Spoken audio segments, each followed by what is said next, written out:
Okay. Um, Hello, everyone. Please bear with me. This is like the fourth time I've tried to record this. Also, please ignore the toddler mess in the background. This is the first time I've had by myself to record in quite a while, and so I want to take advantage of it, and that's kind of, we're ignoring that until we're done here. My name is Bree. Welcome back. For those of you who have been here before, welcome. If you are new to my channel, this is Bree Reads Books. And I am re-entering my booktube journey after a bit of a hiatus. Thank you, pandemic, and then new motherhood. I just finished Sisters of the Lost Nation, and it has resonated with me very strongly, and I have been really wanting to talk to you about it. I have talked to my partner about it, and he's lovely and of course listens. But I just have so much running through my brain about this book. I am still a little boggled that it's a debut, because it is really well done. It is poignant. It is impressive. And I really would urge you to read it, especially if you have any kind of an interest in some of the issues that are plaguing Native tribes and communities across the country, really. And I'm not quite sure how I want to structure this. Like I said, I've tried filming it 4 times, but I will go off on the rails, and then I realize it's gotten really dark, and then I'm like, oh no, what do I do? Or I'm, just rambling, and I don't want to do that to you. So bear with me if a little bit of that slips in. Sisters of the Lost Nation is about a girl named Anna, who is growing up on a reservation in Georgia. It is a fictionalized version of the Cherokee Nation. The author is very clear that it is a fictionalized version, that a lot of the stories and cultural rituals and things like that that are involved in the story are either fictionalized or drawn from different places. And there's a really phenomenal postscript, where the author kind of cites all of those back, so shows where they are and are not grounded in different cultures and different nations from across the country. But Anna is growing up in a reservation where there's a brand new casino. It is changing drastically the way that people in the tribe interact with one another, because suddenly there's money coming into the community, and people have now all of these new different moneyed interests, both pressuring them internally as like members of the tribe start trying to make businesses or profit off of it, and externally as people are kind of trying to come in and poach some of that money if they can. It's bringing in a ton of new visitors from around the area, some of whom don't have great intentions, right? Some of whom are just going there for a casino, and some of them who are not. It has changed her family's dynamic drastically, because it's easy to feel like you made a good choice if you didn't have a lot of options. It is a lot harder to feel good about your choices sometimes if those options feel like they could have been different. And I think the economic changes in their community is starting to have that kind of feel in Anna's home. And then Anna personally is just dealing with this like distance, what feels to her like a very sudden distance from her sister, who she used to be very close with. So all of these are kind of at play as they go through.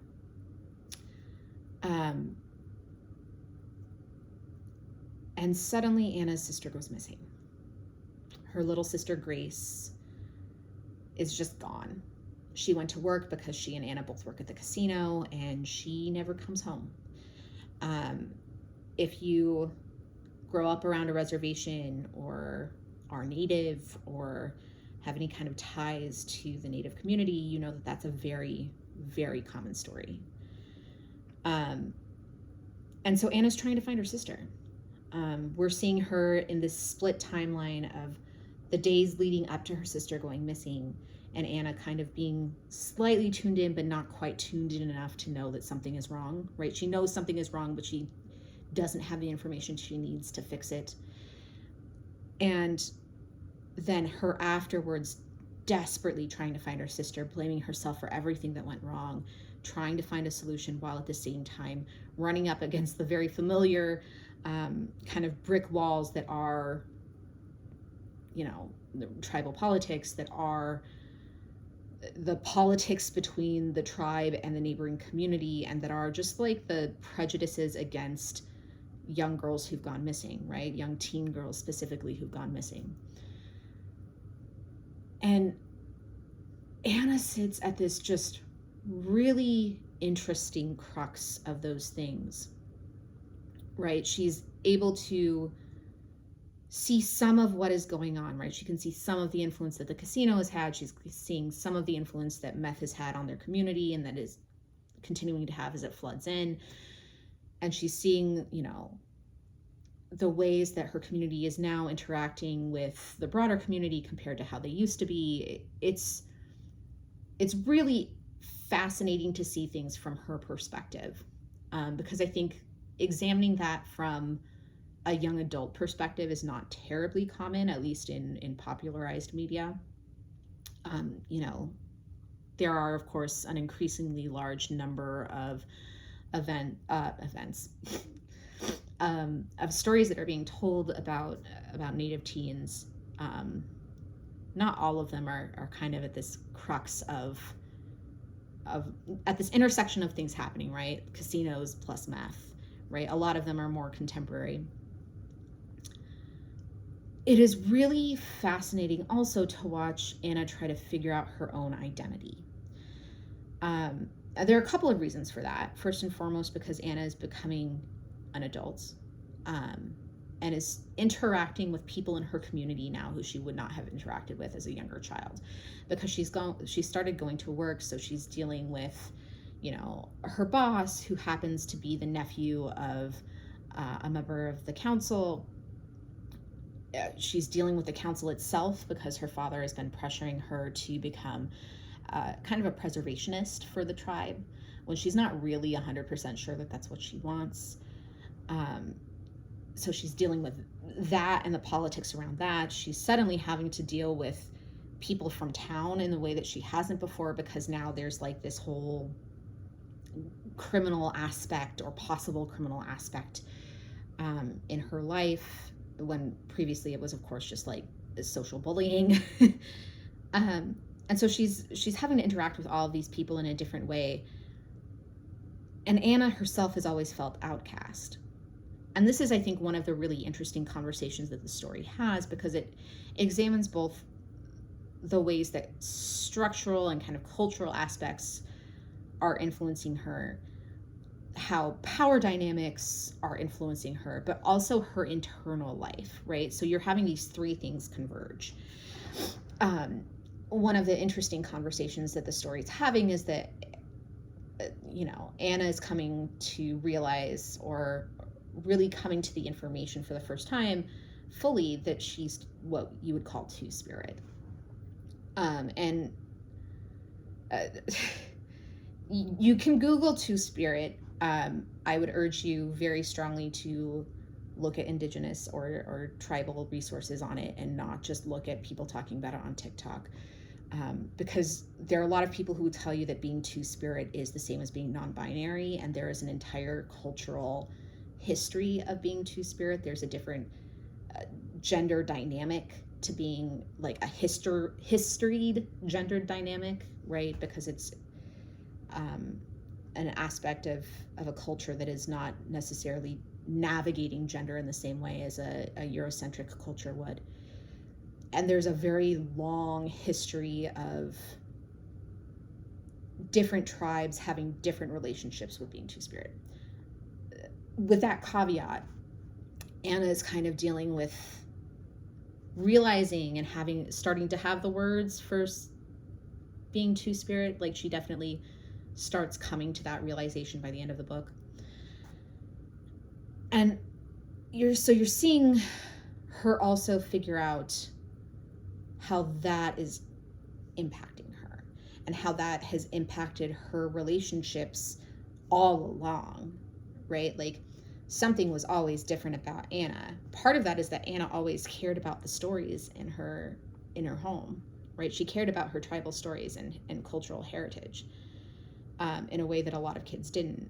And part of that is other kids perceiving her to be different because her fundamental relationship with gender roles was different. And how that has actually been a wedge between her and her sister as they've gotten older and had to exist in, a white world, essentially. It is an incredibly nuanced conversation. I'd highly encourage you to read this book. There are a couple of TikTokers who I will put on who talk pretty openly about themselves being Two-Spirit and what that means to them. Keep in mind, those are the folks who I have seen doing that are largely Minnesotan because that's where I live, which means that they are Anishinaabe or Ojibwe. So, that is one culture within the broader kaleidoscope, so to speak, of the Native community. The pacing of the story, I think, is really well done. There are times when it hops back and forth between timelines a little quickly for me, but as the story gets going, I think that really resolves itself, and you get into this stride with the story where I think it runs very smoothly. And I think one of the interesting things is that you start seeing, yes, the ramifications of her sister going missing, but you also see all of the little grains of the community not caring enough because you have this not quite, this pseudo flashback, right? And you see these other women starting to go missing. You see not just them starting to go missing, but the women who've been kind of shoved aside by the system, women who are maybe in more precarious situations socially and economically. And so you're seeing this broad spectrum of people, and it's telling you different parts of what that dynamic looks like. And I think that the author does a really good job of spreading that out. I think they also do a really good job of showing the different ways that these kind of events, that these largely young girls going missing, really impacts a community as a whole. Not just insofar as affecting, immediate family, but what does it mean when the police start paying attention within the tribe, the tribal police start paying attention? What does it mean when they meet resistance within the political structure of the tribe? What does it mean when they reach political resistance outside of the tribe, when and if they try to go ask for help? And how the narrative that we tell about, in particular, women and addiction on tribal grounds changes the way that those missing girls are approached. Like I said, I was really surprised at how this goes. There's a really strong supernatural aspect to the story from the very beginning. There's this myth of this rolling head eating bodies that Anna is terrified of, right? From the story that she was told as a child, that is grounded in certain tribal stories. But she's got this deep fear of this rolling head, right? And she knows in her head that it can't be real. And yet as she walks home, she's terrified she keeps being it's not possible that this head is gotten my sister, that my sister is this head or anything like that. It is a really interesting way that fear is kind of incorporated into her persona, especially because she has such strong ties and so much of her identity is possibly about to be wrapped up in the cultural storytelling of her community.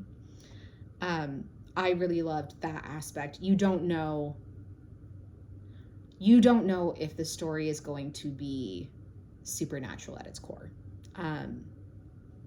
Right? The element is there and you're left guessing for a very long time about whether something truly evil is afoot, or if the evil that is at play is much more mundane. Um, if you liked this, you will love the new season of True Detective, by the way. I think that they have very similar energies in the way that they're approaching these kind of stories, especially, the topic of murdered and missing Native and Indigenous women, which is a very, very real problem. I think one of the things that was really interesting to me as somebody who grew up in a town that was on the border of a reservation up north in Minnesota is that the intercultural dynamics are very much what you will see, right? There was a very distinct emotional truth to that resonated with me as somebody who grew up going to a high school with a lot of kids who were from the res, watching, my friends who were from the res be, in conflict with authorities for what seemed like no real good reason, or in some cases for what was a real good reason, but because, there was an issue at home kind of thing.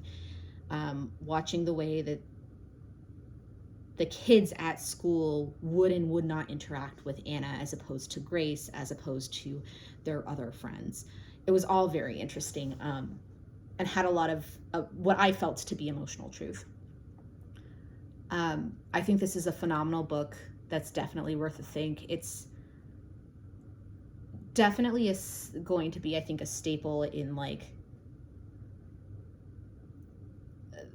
this library that for me I've been slowly building up in my head of what would look like emotionally true stories about Native communities, or what feel like emotionally true stories about Native communities. Stephen Graham Jones is on there.